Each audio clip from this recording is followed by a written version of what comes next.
John, I don't know if you've looked into or heard of this. This is something that only recently came to my attention, but I think there was a much more dramatic population decrease in China than perhaps even than we've seen in Western countries, even with some of the insurance data.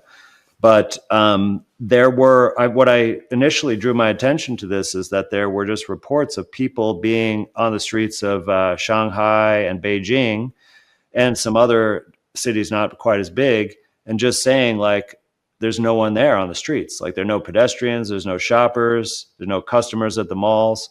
Whereas these are super crowded cities, right? I mean, China is what, 1.4 billion, right? I mean, at least official government. And it turns out first of all, it's been known about that the government there has been overestimating their population numbers for, a long time.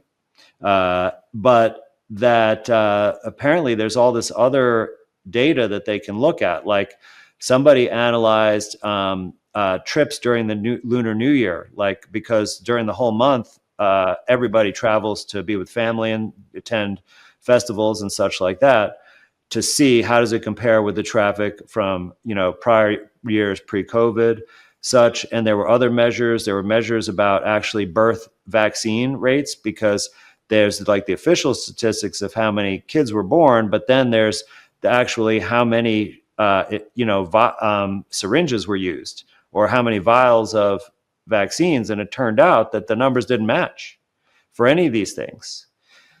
And there were a couple other ways that they got different data sets to also show that. So there's now like a group of researchers that are reporting on this, and they're kind of estimating that the current population of China may be less than half of what it was pre-COVID, that there are like hundreds of millions of people are no longer around.